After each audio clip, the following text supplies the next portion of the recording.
Welcome everyone to the Co-Creators Convergence, first Saturday of the month call. And this is our inaugural call. And what better way to start it than with our guest, Sheri Herndon, who always brings with us the evolutionary spirit, the presence of Barbara Marx Hubbard.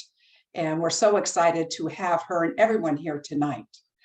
Before we turn the talking stick over to our beloved Sheri, I'm just going to play a little video to tell you a little bit about the Co-Creators Convergence.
So welcome everyone to our first Saturday, which we hope this will be a wonderful series for you, for those that can't make it on the Thursday nights, because it's 8 o'clock at Eastern time, so that gets a little late around the world.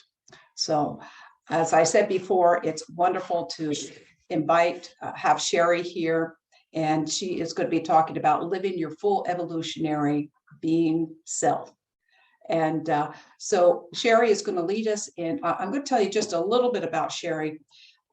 There's so much to tell, but let me just tell you a little bit about her. She is a thought leader, social innovator, solutionary, and embodied mystic, serving a thriving regenerative culture. As a yogi, meditator with decades of training in personal and social development, she embodies the new earth, new human codes that support others stepping into their genius and awaken, engage, and unite humanity to create a world that reflects our highest destiny. Her life has been an ongoing journey to a deeper and more intimate relationship with the divine and being of greater service to humanity's awakening. So that's just a little bit about the formal introduction of Sheri. So the informal introduction of Sheri, as the last time I saw you was at Sunrise Ranch, and we were neighbors, and you were roommates with Barbara Marx Hubbard. So usually at the Co-Creators Convergence in the past, our first gathering of the year, we usually had Barbara, and you can find her in our archives at www.cocreatorsconvergence.com. So, you know, it just seemed like the very perfect fit. And so I thank Tex Albert for bringing this idea of having a once a month Saturday gathering. And thank you all for coming to our inaugural. And without any further ado, I'm going to ask everyone just turn off your videos, mute yourself, and let's release and listen to the wisdom of our guest, Sheri Herndon. Thank you all for coming. Thank you so much. That was beautiful, Noel. I really appreciated your little video about the work of the Co-Creators Convergence and feeling that legacy. That's going to be one of our themes throughout this next 90 minutes. I was asked to do a centering, so I'm really honored to be here. I really feel the field, and like 8 years of cultivating this field built on earlier expressions of Barbara's work and the lineages that we're all a part of. So let's just close our eyes for a moment and allow ourselves to become really still and tune in from your inner core, your inner essence. We can go right there so quickly, so immediately. And for everyone on Facebook listening now and in the future, just allow yourself the luxury, the blessing of tuning in to your exquisite self, your unique self. It's precious. There's so much that's within.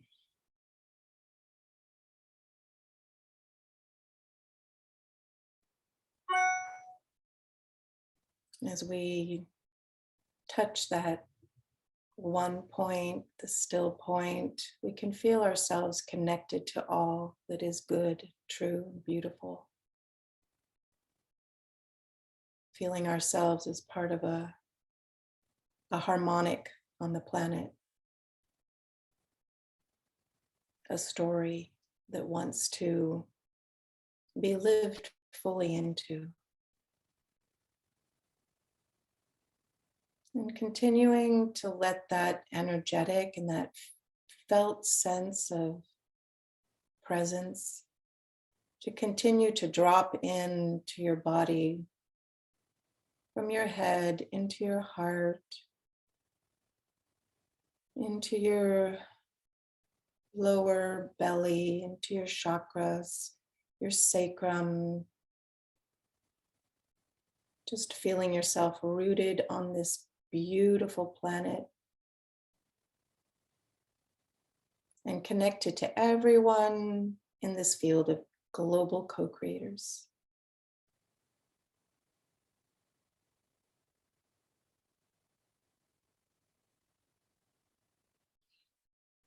So taking one deep breath and a nice exhale.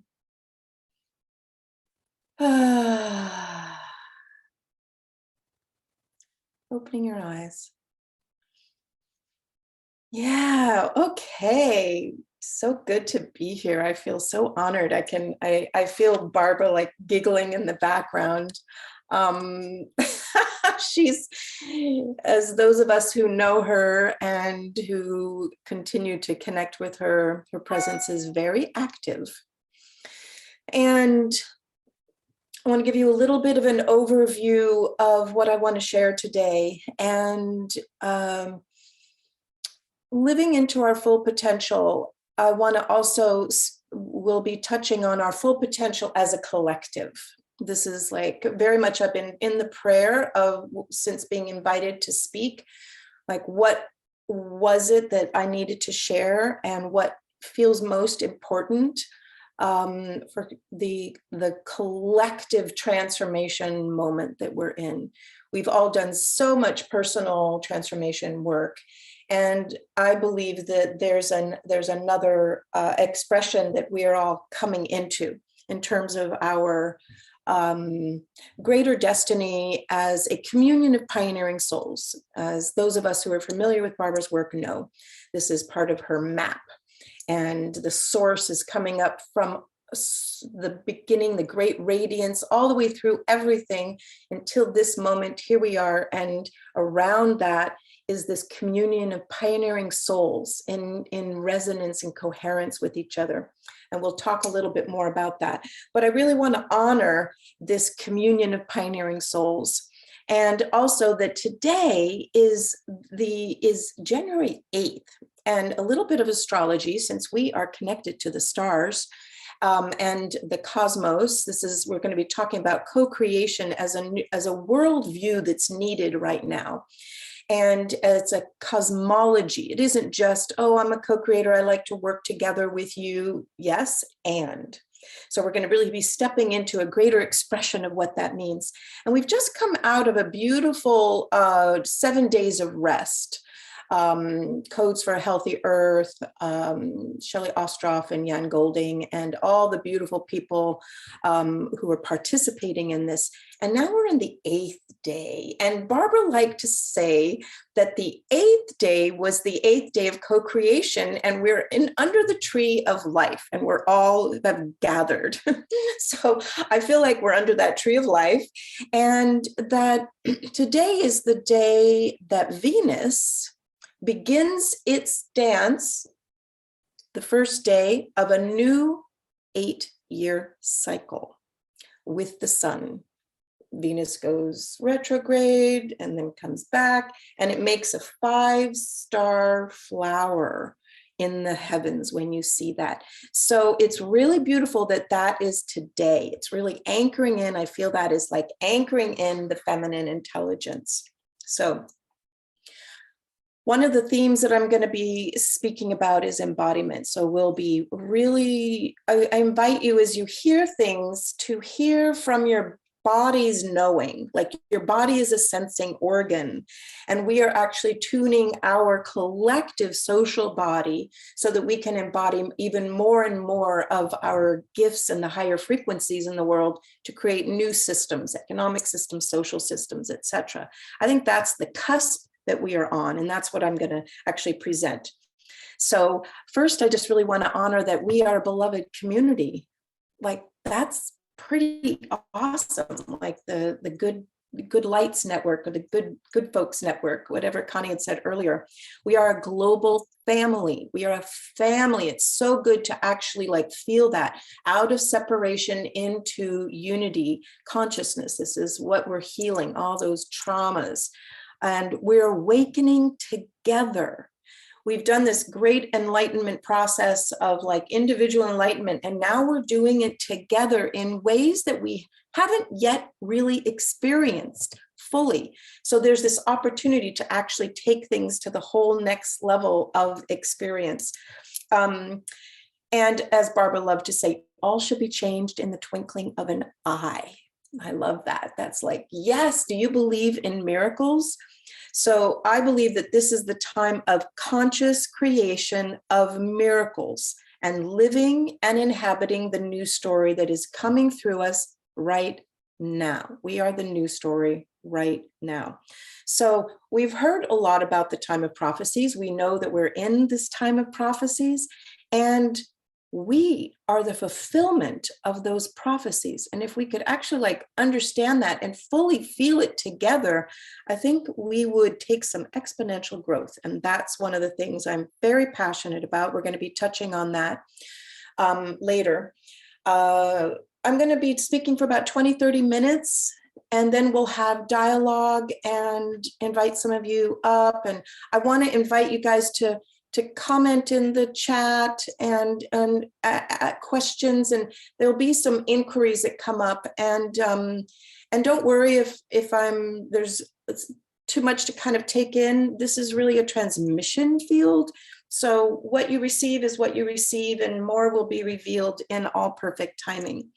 So we're in Barbara's legacy, and Barbara was a legacy holder of other legacies. And so to feel the fact that we're in a lineage, and we're actually at this, like, we're the culmination of like all these points of light through time, and that continuity of consciousness of all of our ancestors and guides and allies and avatars is really a potent thing to kind of recognize that we are in stewardship of this.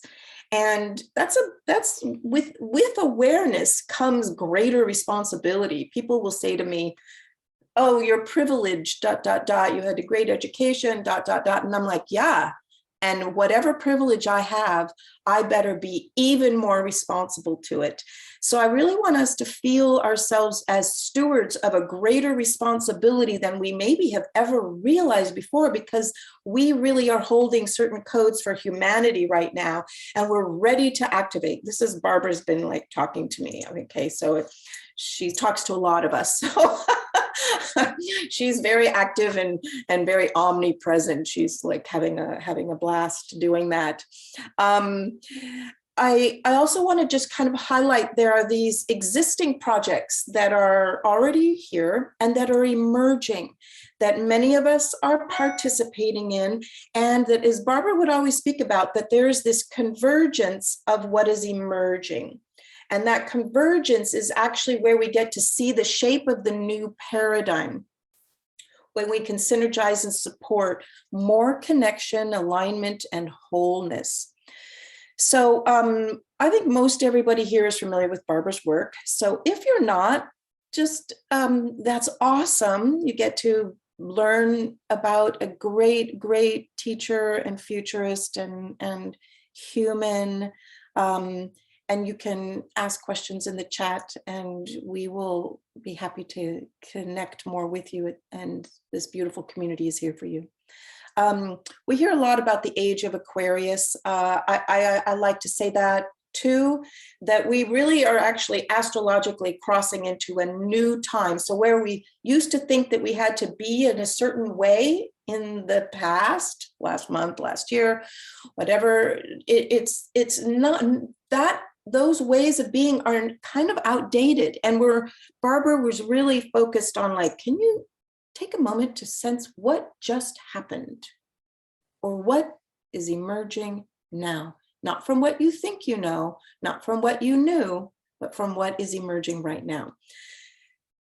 So that invites us to take pauses in our lives. That's like an embodiment practice. When we live into our full potential, we're always getting epiphanies and insights. They're always coming to us more than we possibly imagine. The more I grow and get older, hopefully wiser, is I'm aware of like how I live inside a realm of the miraculous and epiphanies. And if I'm paying attention, they're coming to me all the time. Sometimes it's just take a moment to actually receive the blessing. So that's a little key for our embodiment practices, which we'll be doing. How we live into our potential. It's taking time to embody these codes and to receive these insights as incarnational impulses. There's the evolutionary impulse, which we are tuned to because we are evolving, we are consciously evolving. One of the great memes and that Barbara brought into the world, conscious evolution. We're not just evolving, we are consciously engaging with the forces of the cosmos. Wow, the divine laws. I mean, this is like a turn on. I mean, my God, if you're not turned on, then let's have a chat about how we can get more turned on, even in a time of crises, because crises precede transformation. So we can surrender into that. So receive the insights as incarnational impulses beyond our personal aspirations and capacities into the collective capacities. So this is where I feel like we are needing more practitioner spaces, communities of practice like co-creators convergence and others, and more of these to actually practice these new collective capacities. And that's where we actually can see how they scale into our social, economic, political systems. So we're really, really birthing that. The new social DNA is coming through us.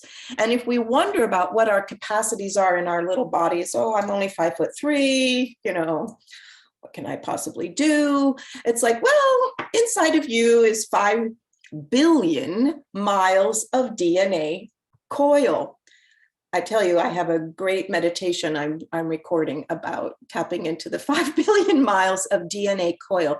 Just take that into your meditation at some point and just allow yourself to feel the latent DNA that is being invited to be activated. So you shall do this and more. Jesus said it to his disciples. You shall do these miracles and more. That's really this invitation as well. There's a lot more to be said that I could share about how we clear collective traumas. We have to do that work, wake up, grow up, clean up, show up. We're all awake, we're growing up. And then the cleaning up in order to fully show up so that we're not carrying along our baggage and our victim consciousness. That's like Barbara's work, from ego to essence. So these are like some of these practices. Pretty soon here, we're going to drop into one of the codes, but I'm giving sort of like a lay of the land. So this communion of pioneering souls that we are right here. I mean, you just feel the honor of this field. I'm a field girl. I feel fields. Barbara told me one time, Sheri, more than anyone I know, you hold the sacred evolutionary gestalt of the new paradigm. And I remember when she said that to me, I was like, dang, that's really good, Barbara. I was just like, it's so true. And I'm sure, there's others. She always liked to speak in hyperbole and really praise people beautifully. She had a gift for that, drawing out the best of people. But I feel fields. And so this field that I feel that we are in is so potent because it's connected to all the fields we are all connected to. And what we can actually have the opportunity to do is to bring more coherence into these nodes, these pods, these islands of coherence. That's a whole beautiful theory of transformation I'm going to touch on in a bit. And we're at the core of a fractal of the new human. Barbara would say, we are the tip of the tipping point, and leading edge. And there's a beautiful, it's like the essence of the new human, the essence of the emerging humanity. We're like, it's in us. And then we get to feel it with those around us. You can just like tune into that and feel like it's like warm, radiant light. It's like healing our bodies. It's healing our minds. We have so many powers to heal. We're just the tip of the potential. I mean, I'm literally just tip of the potential. So that stewardship of this new social DNA, the new codes for humanity and the wheel of co-creation, this sacred story of co-creation, like you've seen in the co-creators convergence, we're all familiar with it. And if you're not, you're going to have fun looking at the map. Say, I need a map, and someone will get you that, will get that to you. So when we take that from this communion of pioneering souls that we are right here, right now, and we move it out into the social DNA, it kind of ripples out into the larger field, into all the sectors of humanity. And what I believe we're talking about is the new planetary operating system. We talk a lot about exponential tech, existential risks. We're like bombarded with these kind of crises around us. Yes, and we must look at them, but realize that we are exponential technology, these sacred vessels that we are just learning how to operate together in a more coordinated way. So the invitation is to go to the next level of our divine incarnation and to really recognize that we are infusing everything with a new planetary operating system. That's just truer than true. So we're upgrading our ways of being. We are like laying a foundation, an ethical foundation for a new civilization. We're sharing our maps. We're creating alignments beyond what we currently have. I am sure we have all had the experience of wanting to collaborate with someone, let alone co-create, collaborate or cooperate. And you can feel the friction, like they don't want to, or they're possessive, or they want to kind of hold on to their thing, or it has to be their name, or, and you can see these little, sometimes not so subtle, but energetics of the competition that's the residue of an old scarcity model. My invitation to us is to really just notice when those things are there in yourself, and to like invite in that repattern of win, win, win, all in for all life. This is like such a beautiful invitation, because that's really the new operating system, like love and unity, not fear and separation.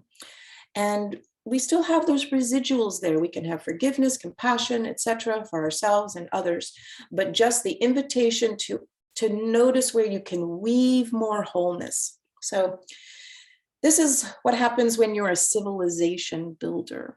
Whatever part your gift is to the shift, you are civilization builders. We are civilization builders. And that dash, dash, dash on Barbara's wheel of co-creation, that's where we are, into our universal humanity.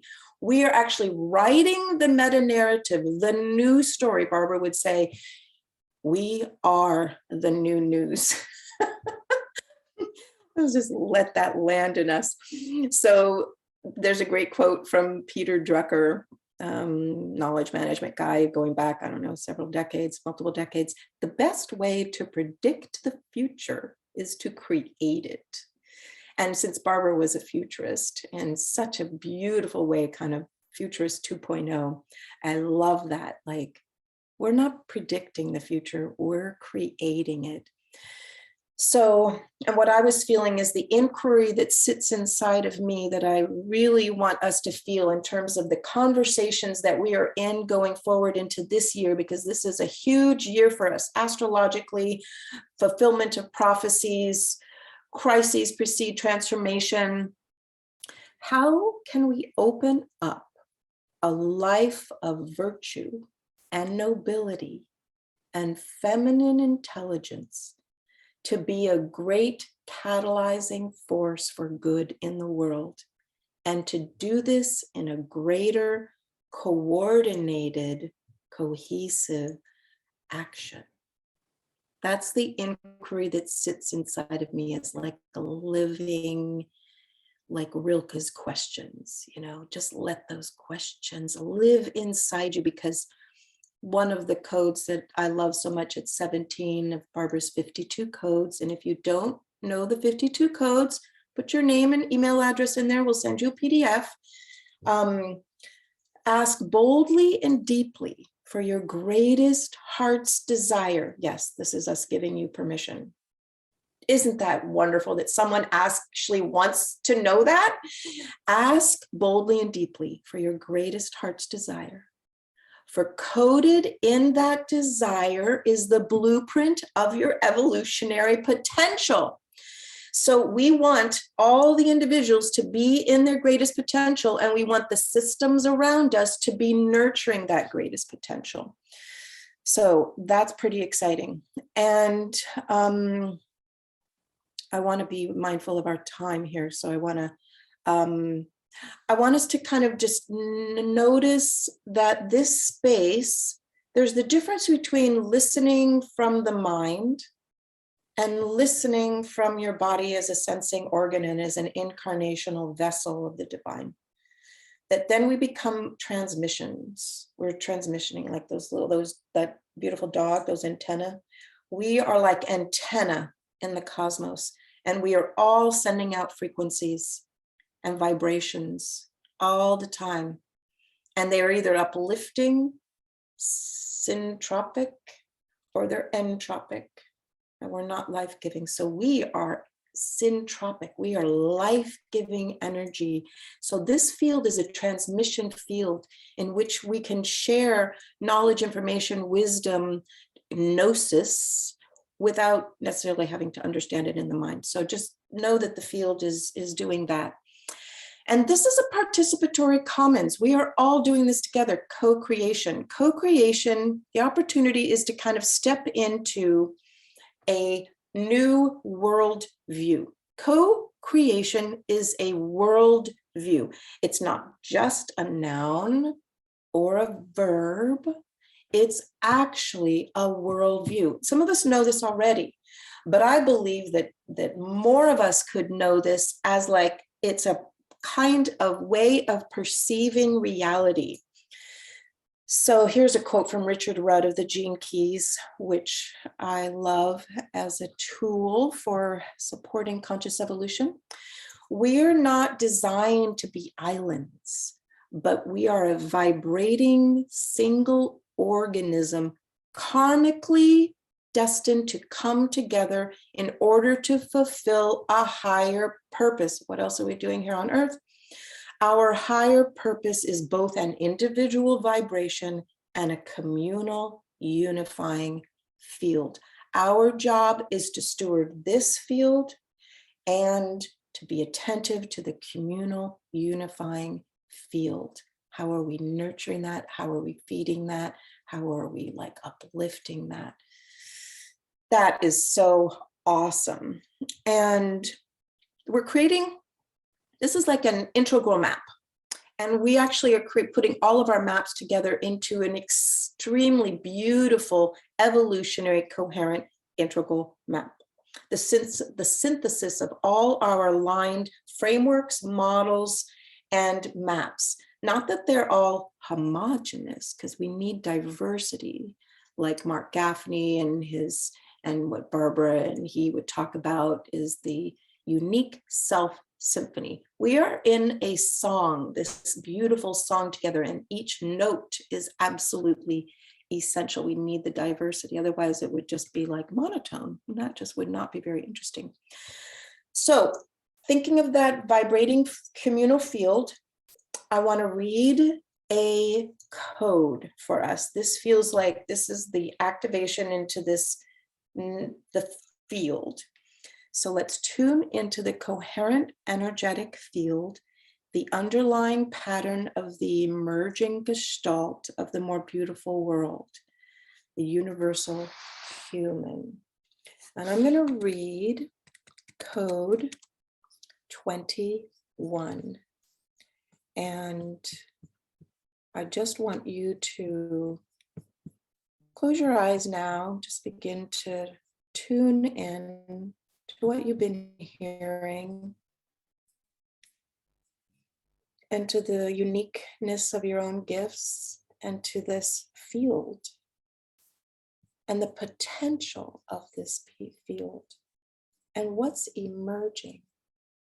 So I'll just read a few of the lines as we lead into 21. Place your attention on the point and process of convergence of your universal self with your essential self. It's a great code. You are entering an extended wedding day of the essential self and the universal self. And here we go. Code 21. Be ready to repattern at the next stage when the larger pattern is ready for you.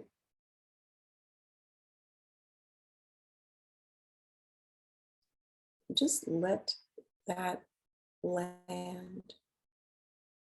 That the larger process of evolution is repositioning you. And due to the planetary shift, your new position is being readied for you. And you must be ready for it. That's why we need each other, because the gestalt is the wholeness.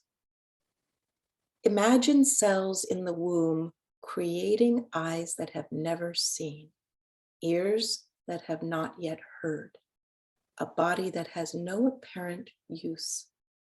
Then comes birth and new functions.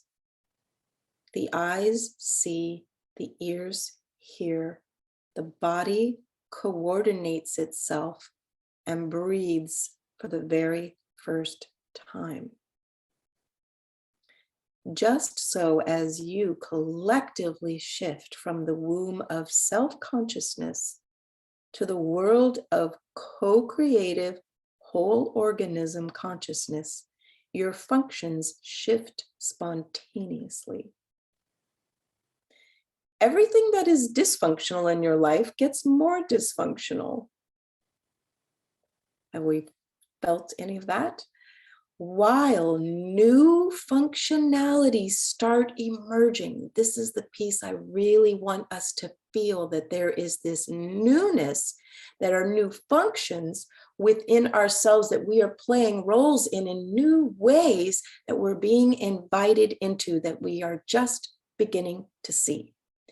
Your new identity is a young, universal human claiming the fact that you are a member of the new species. I'm a member of the new species. I believe we are members of the new species. That identity, this newness, takes hold. It has to take hold with our saying yes.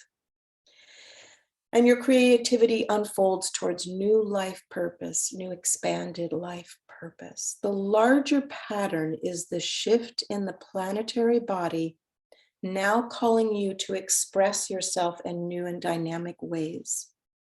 The future present is magnetizing you forward. As you feel called to greater awareness and action, be ready for the very fabric of your life to repattern. Let go of what does not work and allow the new patterns to draw you forward by attraction. Let's just feel that together. Feel whatever comes up for us. It's like a big invitation.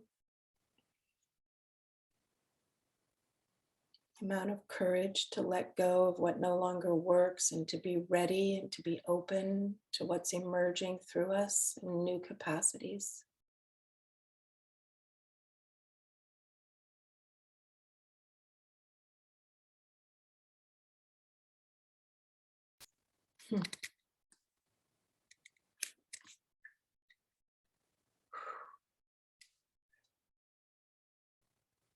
Wow, it feels really good to sit in silence with all of you. I just want to say that.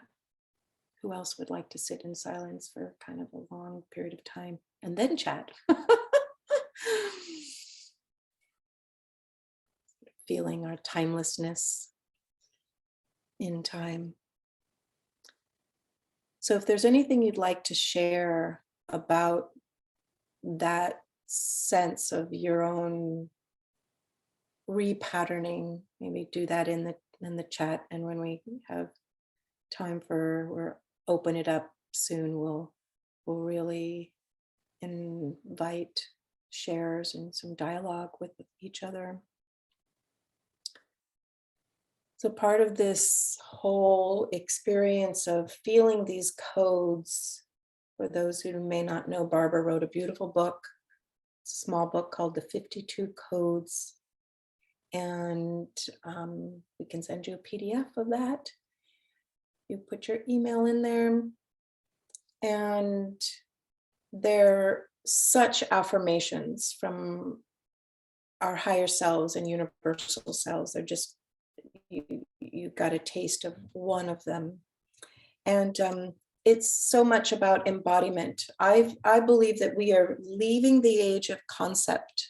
We've been in a very conceptual, mental, the masculine capacities of creation and a pyramidal intelligence to get things done. And there's a usefulness to that, and it's gotten out of balance. And we're really bringing back this balance so that the concept is coming out of the mind and into the body. That's why the focus for me is that we are in the age of embodiment. Otherwise, we cannot really create on earth, heaven on earth. And that's what I'm here for. So as we live into our full potential, we're claiming and declaring we are actually the new species. And our responsibility is to show up in integrity. And an invitation that I'm just feeling at this moment, when we're in a field of mutual awakening, which I was sharing before we started, I believe that's what we're in. And when we recognize that we're stewards of a field and that we're awakening to more of our greatness together, and the world needs us even more than ever, because we need ourselves fully shining forth on the planet, solutions and new ways of being, and more love and compassion and forgiveness and healing comes from right here in this kind of relational field. We tend to jump out and go over here and to create the external structures, which is really necessary, but not if we neglect this field building of this new culture. So this is mastery practice. We're like all Jedis here. I mean, if anyone doesn't associate themselves as a Jedi, that's fine, but mastery, you're all masters. And I really want to acknowledge that field and the devotion that it takes for people to get to this place. It takes so much courage to do it. I can feel my own tears because I know what it takes to kind of move in this world in a way of integrity and to stay aligned no matter what the outer circumstances are saying, because that's where we're tuned into our sovereign relationship to source. So one of the last codes I want to share, this is like, I won't read the whole thing, but it's like a way to tune yourself as you're going through your day. And I know that most of us don't live isolated in a cabin in the middle of the woods. We're around people. I happen to live in a cabin at the end of a road in the woods. I love it, but there's the house and the people and nearby. But we have interactions with people. And sometimes those interactions, we're trying to navigate and create our world so that it fits. We do subtle manipulation to get things to be our way. And when we surrender into an alignment with being with this greater intelligence, the grand organizing design, God, source, great mystery, creator,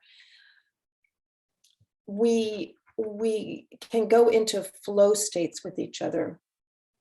And code 5 is so beautiful with this, where we can actually like let go of thinking we have it all right and figured out in our mind, and actually trust an unfolding process. So practice letting go of your local self's desire to organize and allow the integrated ego essence to guide your actions all day. So the invitation then is to, without judgment ever, is to just notice when we might be in certain modes of thinking and thought, and to just notice and then realign. And at some point, it becomes so effortless to come back to realigning as like a flow state that allows more creativity and generosity and joy and bliss. So I've already spoken about the invitation is for this embodiment. I want to say one personal story with Barbara. Barbara, living with her was, we would just sometimes turn to each other and go, how is it that we're living together? We would just be kind of like in awe, like she was in an awe that I was there and I was in awe that I was there. Like, I don't know, that was orchestrated. But when someone has that much light, there's also shadow. And so sometimes we would have little tensions. We would be like, oh, or she would do something and then she'd apologize. But what our practice would be is that by the next morning, we would clear anything in the way. We would always, one of the co-creators agreements is returning to resonance in our relational field. So I just invite, the co-creators agreements are really beautiful to embody, to notice, to have in your life. Return to resonance. So we did that. So we never would start the next day with an edge between ourselves like that. And it's kind of like, don't let the sun go down on your anger, but it's deeper. And it's also a mastery practice, because you have to let go of your ego or your wounded feelings, or you have to take ownership of like where you're triggered or whatever those things are. And so that practice with her was one of the gifts that she gave me, because she was such a master at it. And that her doing that enabled me to just slip right into that morphic field with her. So I invite us to really feel that the opportunities to be in more and more of these fluid states with each other and be human and divine. So we're like taking these co-creator agreements and we're like moving them from the individual into the collective field. The new organizational designs coming from these core essences. And this really results in a kind of social synergy that we're talking about: wheel of co-creation, synergistic convergence, all of those ideas and relationships of the parts to the whole. And that Barbara would say that social synergy was a new social function needed in culture. So we're embodying that. And that is one of the new social functions that's needed, creating this new operating system. And that essentially what we're talking about here is a kind of new coherent movement building, because we are, each of us, connected to movements all over the place. Some of them we have lots of overlap, but there is still a weaving to be done. I feel that in the kind of spiritual realm and the regenerative realm, there's not always a cross-pollination. And I feel like we're actually, it's time to take our movement building up to a whole new level. And I think I'll end with some naming again, anchoring in that there's a new story, there's a meta narrative. All of the things I've been talking about, we're in this new narrative.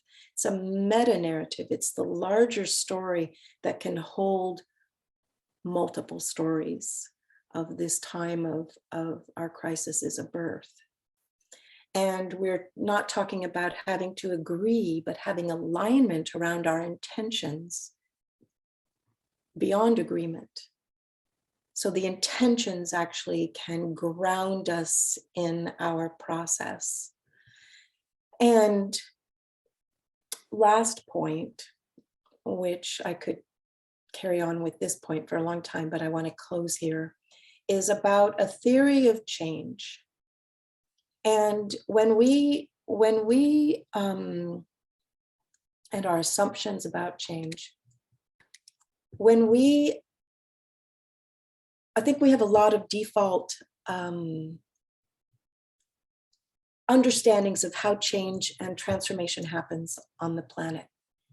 And I think we don't think about it because we're not asked to think about it. Like, oh, let's talk about our theories of change. I happen to love thinking about theories of change and transformation and trim tabs and catalysts and strange attractors. So when we leave the old paradigm of the scientific model of the mechanistic universe, which is still trickling down in our systems, and we're in a living system and in more of a quantum world, it means change is going to look different. Barbara talked about this. Ervin Laszlo talked about this. I have a whole white paper that I've been working on about this. That's like the theory of transformation, and is that there's non-linear jumps that are now possible when you have small groups of coherence and individuals coming together, and that consciousness, that collective consciousness, actually becomes a strange attractor. So notice when you have an assumption about how change is working in your own life or culture, like, oh, it's going to take 100 years for that governance system to change. I'm like, are you kidding? No. Like this, things can change, they can pivot.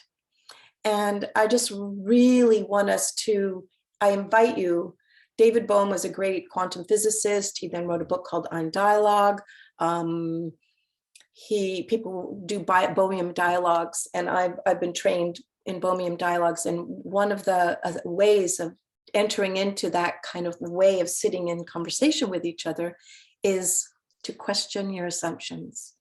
So try it sometimes with some friends where you're just going to say, hey, well, let's question our assumptions. And what you'll notice is we are embedded in assumptions about what we believe, what we think is true, what we think is not true, our judgments, and there's all these assumptions. And when you get down into, oh, what's underneath all those assumptions? I think we get to them first principles, and we are actually then stepping in as like co-creators within this beautiful, beautiful new world. So I feel like David Bohm, and that is a good place to close. I've been speaking for quite some time. Thank you so much for listening so attentively. The field has felt very, very coherent for me.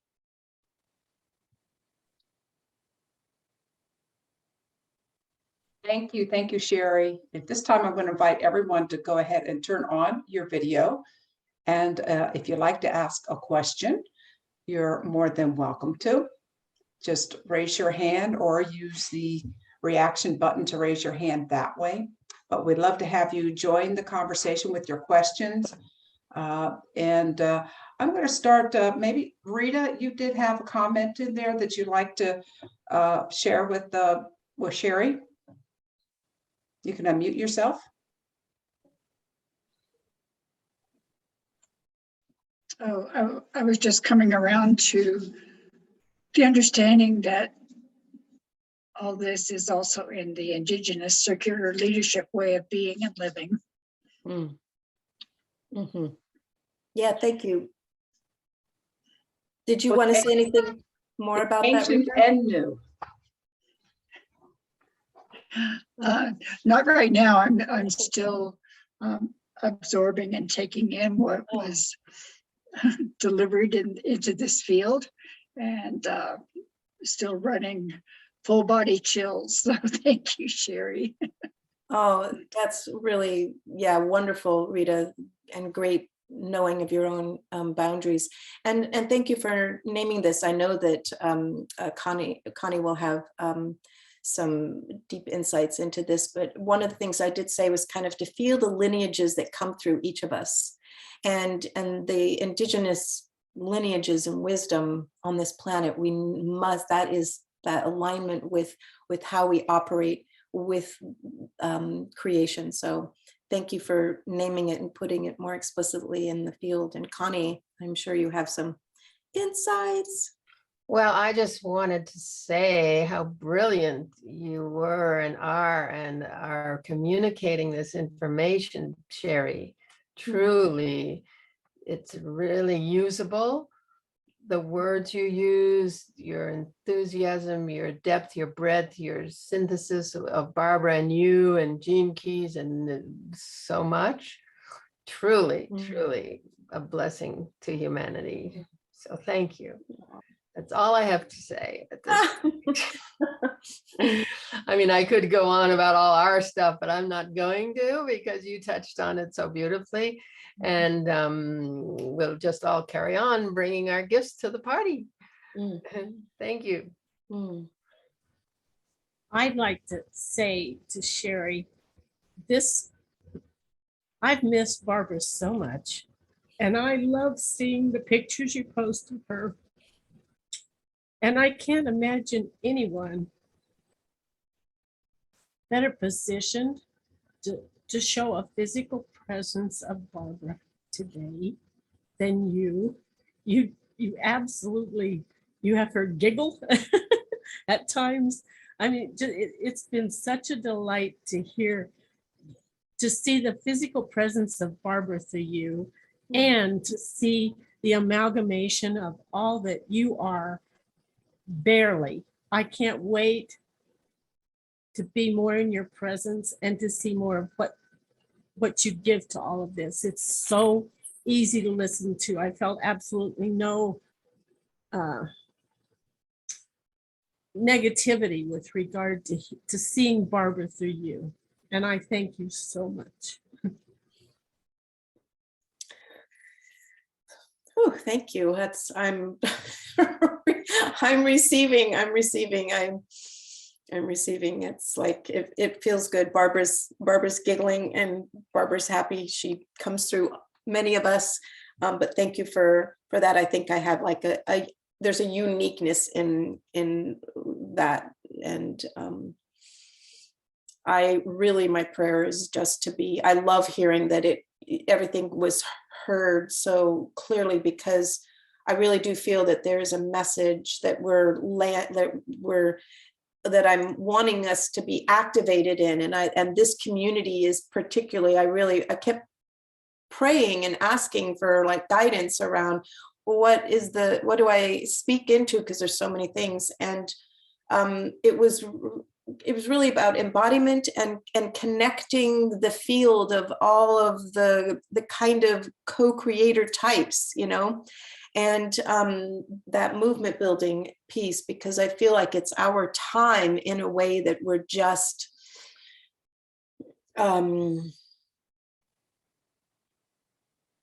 that it's almost like we need to fully receive that invitation from life to the we. Annie. Yeah, that's a great opening for my question. So you said that we need to open to that invitation, and I would just like to hear you mentioned allowing the flow state, and I mean in some sense your entire offering today is out of that, and so I'm just, of course I could come up with a number of things, but I would love to hear you speak about what a person can intentionally, mindfully do to create that openness to the flow state, which really feels like vulnerability to really to everyone. But and for sure, we have so many things going on in our world right now that are creating a lot of pressure in some sense towards this. But I would just love to hear what you would suggest in terms of what we might intentionally do. Yeah, beautiful. Great, a great question and invitation. In some ways, I would say it's flow. There's a lot of flow mastery, flow states, all over the place, and lots of teachings. It's almost like, what can we do to clear the limiting beliefs from our thinking? And that's a practice. So that's why I talk about community of practice. We have a communion of pioneering souls, and we have a community of practice. We have to be practicing and together. So there's flow states within yourself where you're just so tapped in, you're in a creative flow, and you're just in your creative cycle, or you're making music, or you're in a walk, or you're skiing down a mountain, or you're singing, or or you're writing. There's those ways of tapping into flow states. And the vulnerability that you spoke about, Annie, I think is really where we let go of control. And control is ego. And ego is subtle, can be so subtle, like Eckhart Tolle in his book, New Earth, I think it is. I remember reading it like so long ago and being like, okay, here's all the ego. Okay. I'm reading the book. I'm halfway through the book, ego. And then I'm like, okay, now the second half is going to be about the new earth. And literally then there's the next chapters about more subtle ways the ego shows up. I was like, I'm so done with hearing about how ego shows up. But it was really a reminder of the subtlety of how ego plays in our lives. And you spoke about intentionality, and to me, that's the power. Clarity of intention, put this purpose first. The fact that you just choose to be in flow, or you choose to be in that vulnerable, receptive state, to kind of be in listening to life. That's the most important thing right there, is your intentionality is like, oh my God, that's awareness, focusing your awareness towards what you're choosing.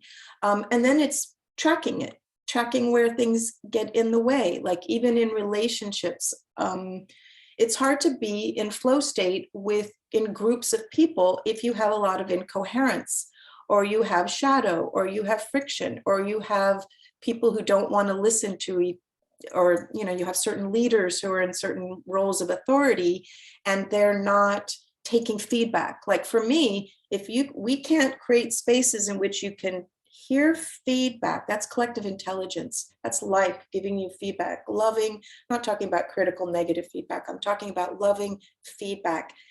You receive feedback from life all the time, and you can course correct. You're like fine tuning, course correct. I think Sensei, the Aikido teacher, there's a story with him where his students are like, we can't be like you. It's kind of like Jesus and the disciples. We can't be like you. You're always loving and unconditionally loving, and we can't do that. And he's like, oh, I get off all the time. I just get back really fast. And I love that, because that's like, we get off and we're over here and we come back to center. And sometimes it used to take me weeks. And now it's like hour, half an hour. So that's attuning to your flow state, which I believe is like your sourcing. That's like your ultimate. You're still in the flow, even if you're kind of like not always in that completely receptive state. The fact that you can notice when you're not is like a blessing. And then just be generous with yourself when you notice. No judgment, just compassion and forgiveness, and it just will start to happen more and more fluidly. So there's so much more to say about all of that, because there's like our traumas. I'm a student of Thomas Hübl, Healing Collective Trauma. That work is so powerful. And Presence Process, Michael Brown, do that 10-week course. I use the gene keys, the victim consciousness, all those different ways of how we fine tune the things that are getting in the way, so that then we can be in flow with life and be receptive. Because sometimes life is going to say, here's something for you, and you can be in flow with it. Like flow with that, like code 5, and there's other codes. I tell you, read the codes again. Start with code 1 and just be like, I'm devoted to this practice. Okay, I could say more, but I'll stop there. You have a couple more hands up there, Hasina and Robin, then Robin. Hi, Sheri, thank you for that. That was so wonderful. I just felt so sort of relaxing into life after during your presentation.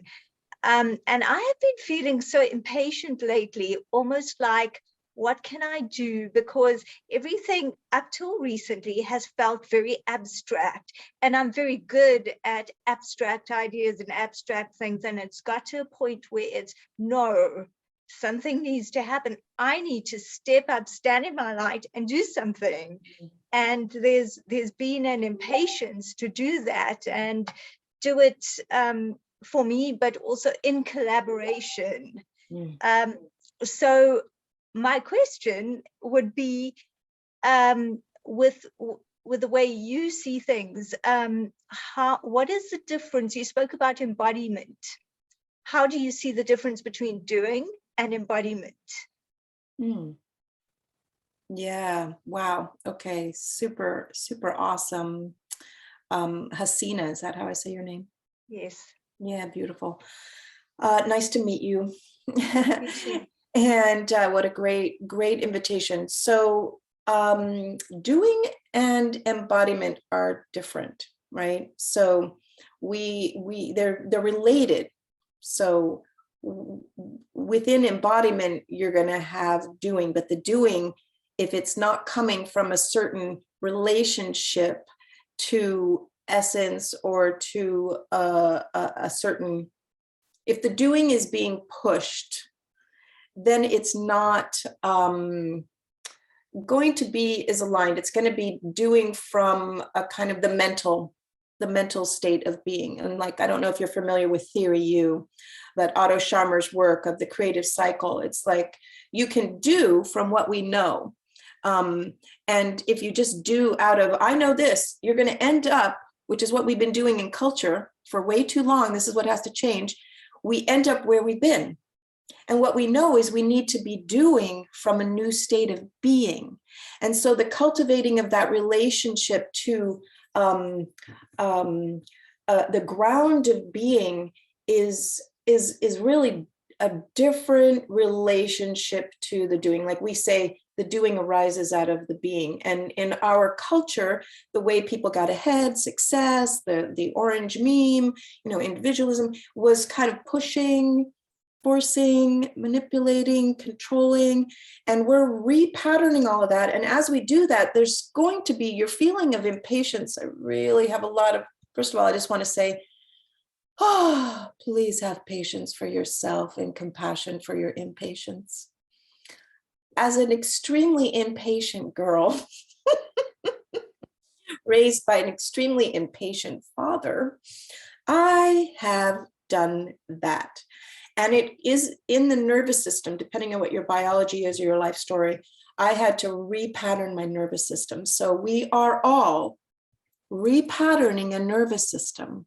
The new social body, the new sensing organ, the new planetary operating system, the new ways of being is also a healing of a nervous system that has been fried, and like connected to the amygdala. And not to this like greater, the body, 5 billion miles of DNA coil, the embodiment, your body knows more than you can possibly imagine. And that vulnerability is beautiful because that is the doorway, right? The doorway of vulnerability. Vulnerability just with yourself in the intimacy of your own relationship with yourself. So when we are doing things, notice the place from where the doing is coming from. I would say that's that. Embodiment to me is where we are taking the greater wisdom of the whole, of life, of creation, of the patterns of living systems, of what our body's intelligence knows. We're like 13.8 billion miles of DNA that's in our bodies that we can tap into. That's actually quantum computer exponential tech, more synapses in the brain than stars in the galaxy. I mean, I don't even know, we can't even compute. So allow yourself to like experience the threshold of vulnerability and soften. This is something I love, is like soften your face, soften your mind, soften. The minute you start to feel like a little bit of contraction, you can just like breathe. Even the impatience, when I feel impatience, gene keys, I'm a gene key girl. So one of the keys is impatience to patience is the gift to timelessness. So with impatience, there's relationship to timelessness. But the minute I feel impatience, I know I'm in kind of a lower frequency. And then I just relax. I think relaxation and surrendering into things. This is also, here's a practice that I'm going to give you that I've been embodying. So we can know how to do certain things, fake it till you make it. And then there's a moment where we're like, oh my God, I got it. It's in me. Oh, I don't have to like think about it. Sometimes we have to think about things to then get there. Here's a very simple practice from Thomas Hübl. He's been talking about these things forever, but it's he talks about structure and energy, Shiva Shakti. we have, let's say someone triggers you, you get upset, you're very impatient, you get angry. Something happens that disrupts you. You watch something, you read something. Don't negate the feeling. Let the energy, forget the feeling, let the energy move. Let the energy move. Without the thought, without the attaching a story that it's a feeling or an emotion or whatever, just let it move. And I guarantee you will experience like, oh, I can actually move and transform that energy in a way that I didn't even know it was possible. And guess what? It's elegant and easy.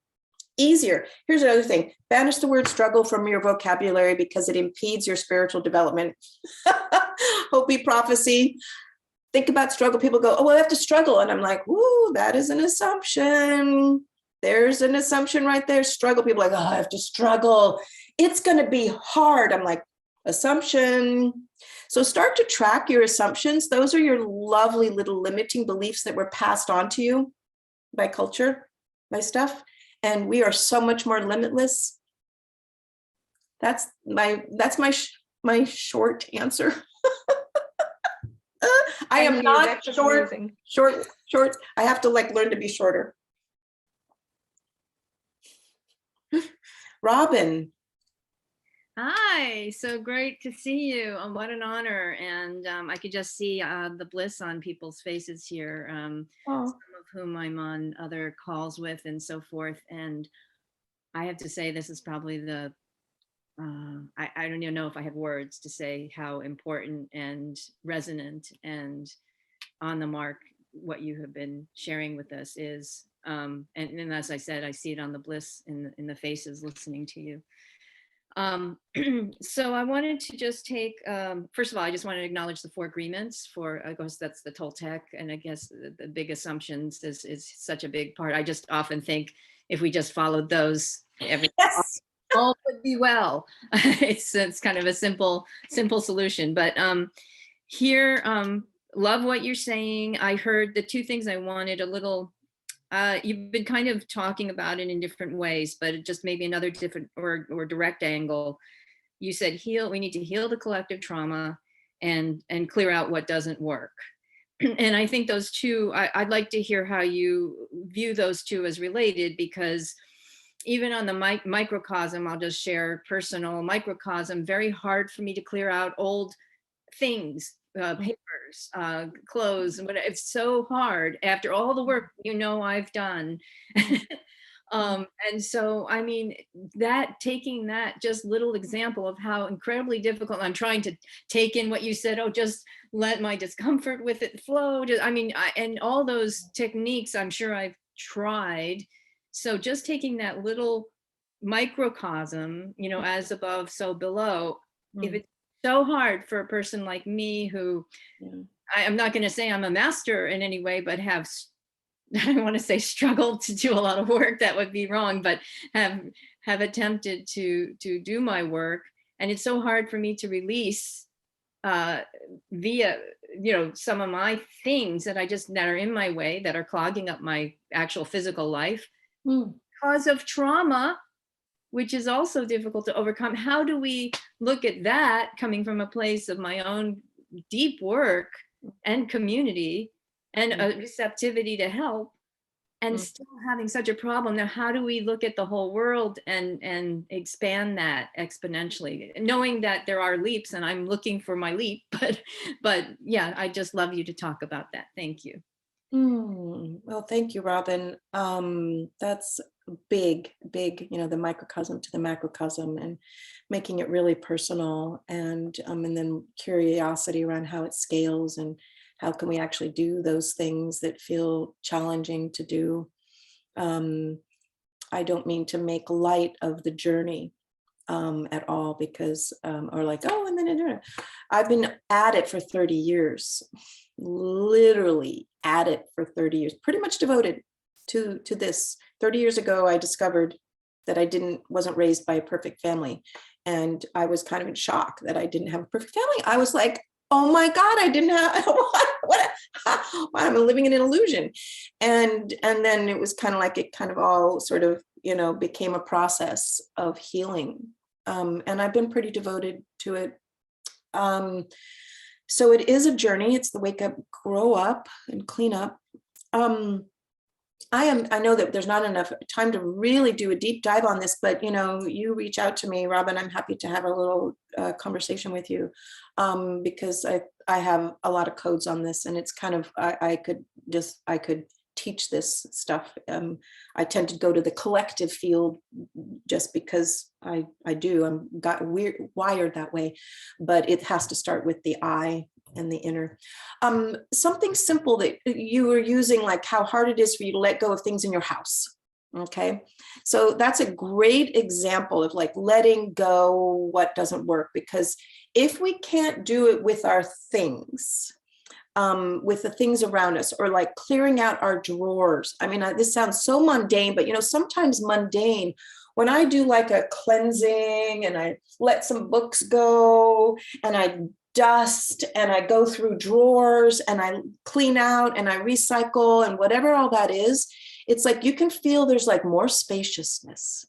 So we say we let go to let come. You have to let go of things in your life in order for the newness to show up. And I think that there is a human biological ancient tendency to, you got it, keeping fat on the body. We're not going to have food for a while. We're going to have to like eat and store the food, and the body doesn't want to give it up because we need to make sure we have reserves. It's similar kind of thing of like holding what we have, and that letting go, like it's a discipline that you can invite yourself into, like to say, I am going to do this in my house. I mean, you use that example, so I'm just going to stay with that because it's kind of practical. That maybe what are those things that you don't want to let go of? And like we see it in institutionalism in culture. And, the church is an example where fundamentalism is like over time, you stay so attached to something that it ossifies. It's no longer life-giving. It's not fluid. It's not alive. It's like stuck because we couldn't let go and shift and evolve and grow. So please do not assume that the path is it's so easy. I'm describing a practice that is a 30-year-old practice for me, plus a kind of devotion that I've come to that place. What I'm pointing to is what's possible as well. And then we start with where we are. So there's a lot more. I love to, support you in ways outside of this call, if that would be of help to go deeper into that. Okay, we'll have a comment from Janet, and then we'll need to start Oh, closing. there's Tex. Doesn't Tex have a hand up? Tex's hand matches his curtain. I didn't see it. Sorry, Tex. Oh, yeah. Take it away, Tex. Yeah. Okay. Wow. Thank you, Sheri. I'm feeling soulfully, keenly humbled by the awesomeness of what you've shared with us. And at the same time, I feel that as a collective, I am reverentially empowered. This sense that you have articulated so well of our co-creativity, the potential, the immense potential of going, a living concept and getting into the doing and into the being now. I feel like Hasina, where, maybe we've been doing so much transformation work on ourselves, and now we're eager to be into the less the practice, but more into the praxis. Like we're not practicing, we are living. This is where we are now. So, I mean, it's amazing that you've articulated this all so well, Sheri. And I have a special thought for Barbara this time. I know how she would have liked to go out into space. And with the launch of the new James Webb Space Telescope that will be peering into the 14 billion years of the evolution of the cosmos, I cannot imagine how thrilled. And I hope that she, I mean, even through the James Webb, she sends us some information. But we are living, we are really living at a time of immense potential. And I'm so happy that you call our little group here, you know, that we are here in communion and we are activating. We are, so yes, let's go on, up and on. Thank you. Thank you, Tex. That's super awesome. I actually now see that Barbara's up on that whole thing. She's just like, woohoo, out there.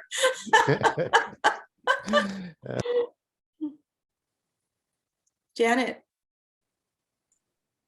I just wanted to add to all of that, that one of my greatest comforts, particularly in the last few years when I feel like I've been in the rest stop of life because things have happened that I've had to kind of pull away from all of this and I've missed it terribly, is that I really learned to accept, and that's a big word, divine right timing and divine right action. And rather than getting all stirred up about, I'm not doing this. For instance, I just posted 25 pairs of hard pants on Facebook that I'm now willing to let go of because I'm never going to want to wear them again if I could get into them. And the timing is perfect because of the fires up north of us. I so want those pants to go to somebody that was lost everything in that fire. And now I'm not stopping with the pants. I'm going to go through the shoes and the shirts and the whole thing. And I just think it just happens. And that to me is the flow. As long as your intention and your heart are in the right place, don't worry about the doing. The doing will happen in divine right timing and divine right action. Beautifully said. Thank you. And this has been just breathtaking, travel around the universe and co-creation with you, Sheri. We're so thankful. And I saw several people put your emails in there to receive a copy of the 52 codes. And Sheri, we have that, we can send that out. But you also can get a copy of the chat if you like, or I'll send it to you.